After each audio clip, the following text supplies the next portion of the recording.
Um, I found this for Judy, and I just wanted to share it with everybody. This is only not about her, but it's about you and me and all your friends and family. But it's also about people that were with Judy a lot, like Miriam, like Rochelle, Reverend Janie Manning, Vicky. Just a few people I can think of that should spend a lot of time with her. So this is for you, Judy. It occurred to Pooh and Piglet that they hadn't heard from Eeyore for several days.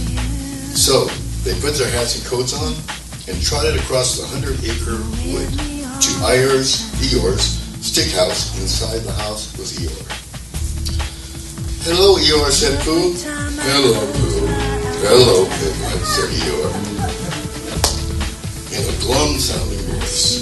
"We just thought we'd check in on you." "Well, we just thought we'd check in on you," said Piglet. "Because we hadn't heard from you, and so we wanted to know if you were okay." Eeyore was silent for a moment. "Am I okay?"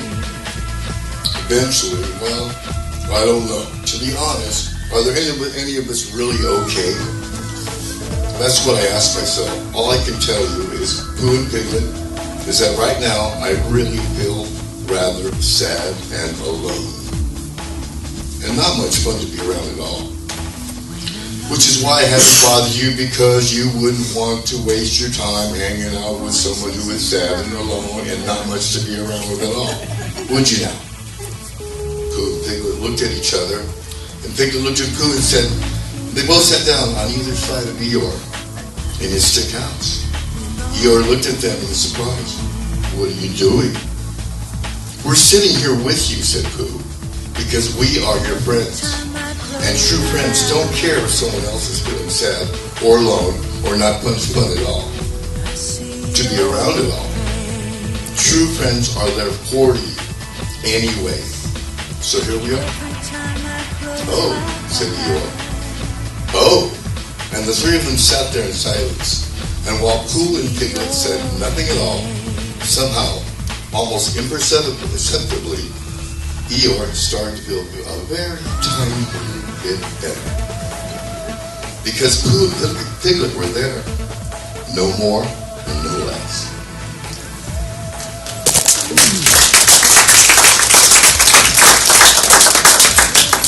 I want to share with you my walk with God, because that's what I call it, because it's my journey and how it came to be. Because 6 years ago, I had no idea where I was going with my faith. I was raised one way, and I had a foundation, but I had no direction. And when I came to Interfaith and met Julianne, I was blown away, because all these things just opened up for me. So here are some of the things that I've learned about what it's all about. First of all, I was here to have fun. That's my whole thing. I mean, I lived most of my life enjoying what I like to do. And it's not a bad thing, because most people that get older, they think, "Oh, I got to be responsible. I got to act this way. I got to act this way." Yawn. I mean, come on. It doesn't work that way. We're here to have a good time. Sure, we can be responsible. Sure, we can be loving. But you got to have a good time, no matter what. So that's the number one thing that opened up for me, because Julianne made it so. Amen, brother. Yes.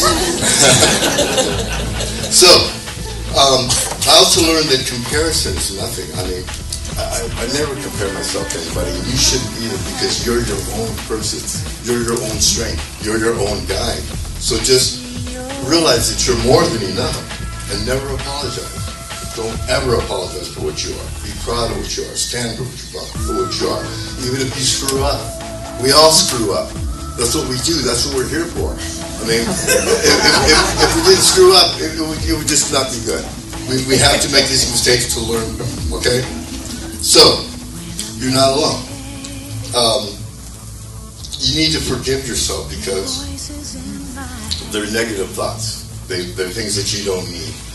Negativity or things like that are just not good thoughts. Remind me of two little babies fighting over a sippy cup. I mean, it's that ridiculous, because it's not necessary. It's just nothing. Nothing. Same with money. Now, money is good because we have to live in this earth and use it and be responsible with it and use it for energy. But it's for everyone to realize that it's not the most superficial thing. I mean, it's not the most important thing. It's just not. Love is everything. And if you look forward in your life and you realize that there is something there for you, you have a purpose. There's a reason to keep going on, and everybody in this room has a purpose. Like Peter was saying a few weeks ago, find your talent, because we're all talented in this room, but we all have something that you can do that is extraordinary or beyond what anybody else can do. So just find it, be happy with it, embrace it.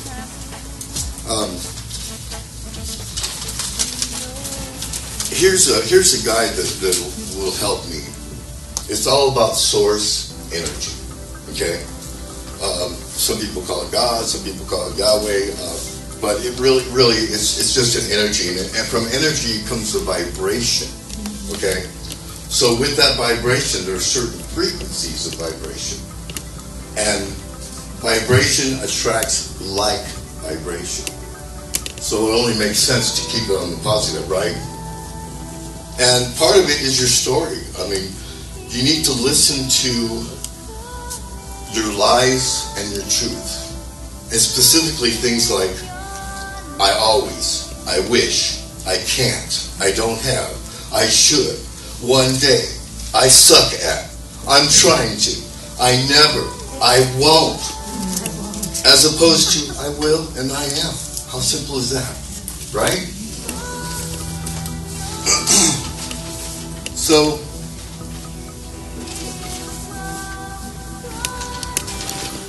it leads me to forgiveness, and forgiveness is a big part of it because people make a big deal out of it. It's not that hard. It's very, very simple. Here's what forgiveness is about. Here's what it's all about. It's about taking care of you.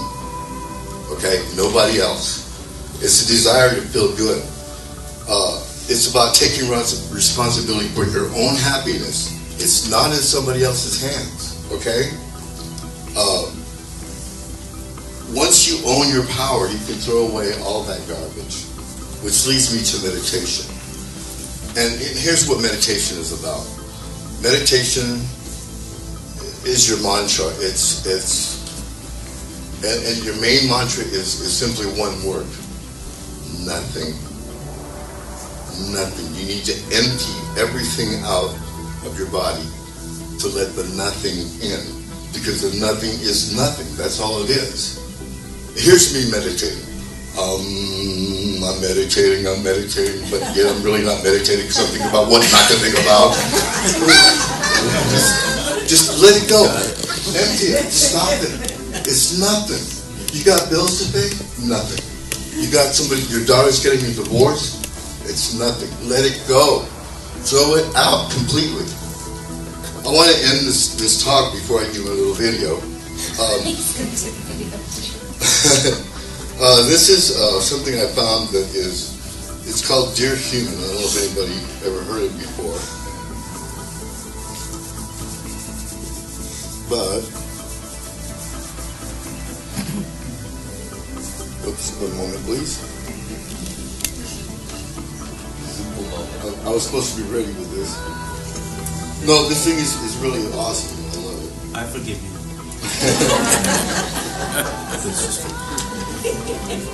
Lori, how's my time? Yeah, hours. Oh, good.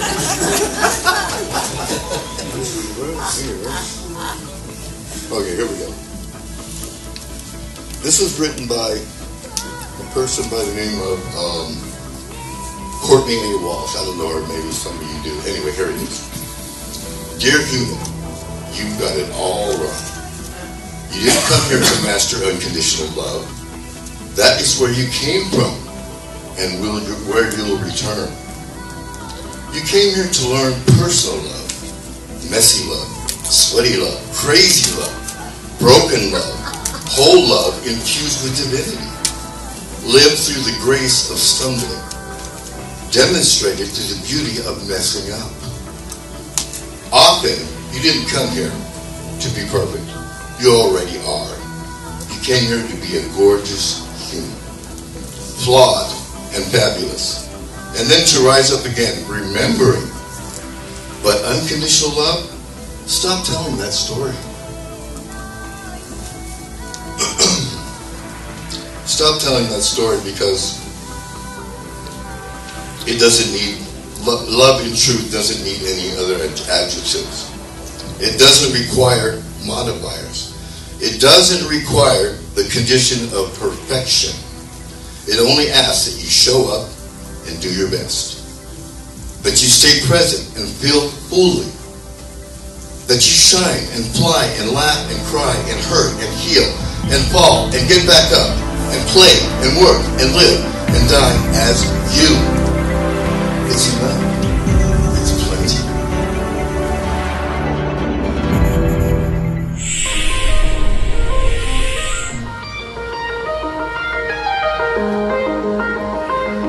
For thine is the kingdom and the power and the glory, now and forever. Despite my bad behavior, God looks at me with much favor. His love is devotional. I get emotional because I'm always forgiving. So at the end of the day, I try to find a way that I can repay. So I close my eyes and I start to pray.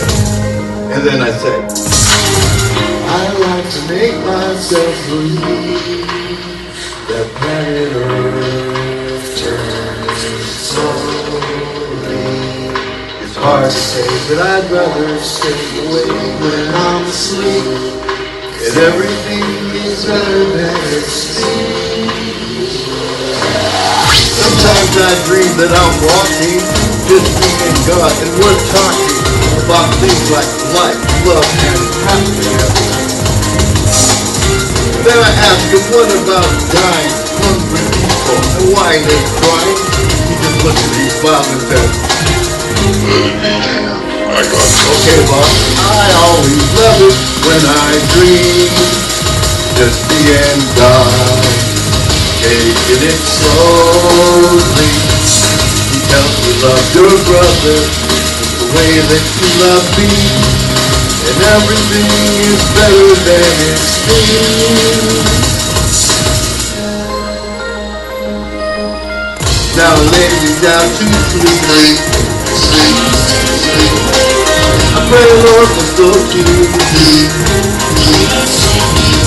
If I could die before I wake,